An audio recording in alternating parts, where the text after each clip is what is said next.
बने रहिए वीडियो में। आज हम आपको लैपटॉप के अंदर रैम एंड एसएसडी अपग्रेड करना बताएंगे, किस तरीके से करते हैं। दोस्तों, आज हम आपको बताएंगे कि लैपटॉप की रैम और एसएसडी को कैसे एक्सटर्नल एसएसडी को कैसे डालते हैं।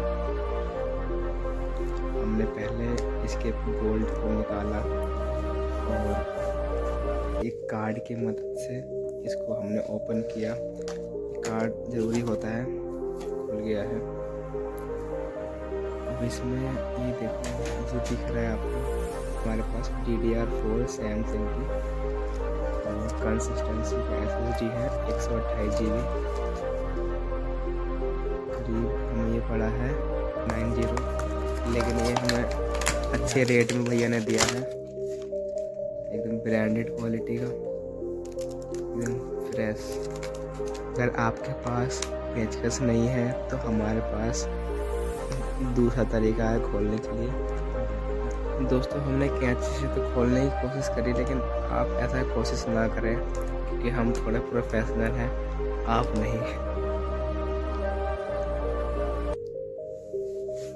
इसको हमें डालना है, सही से डालना है, ज़बरदस्ती नहीं करना, वरना आपकी जो ये एसएसडी है बस ये बोल्ट से निकल इसको। तो दोस्तों, हमने ये एसएसडी लगा दिया है अपने पेचकस से, और हम रैम लगाएंगे। दूसरा स्लॉट रैम का ये रहा, हमारे पास रैम ये है।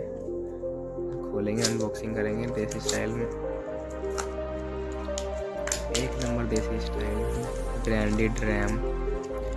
आप बाज़ार में से जाके DDR4 अपने लैपटॉप के अकॉर्डिंग ला सकते हैं रैम।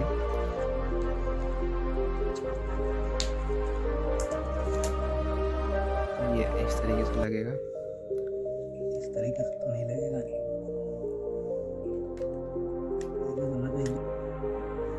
दोस्तों, हमने अपने लैपटॉप में 4 GB रैम अपग्रेड कर दिया है और 128 GB SSD अपग्रेड किया है। और आपको जैसे आपने खोला था उसी तरीके से आपको लैपटॉप को बंद कर देना है। बोल्ट आप कैंची से बंद करें या पेचकस से, वो आपकी चॉइस है।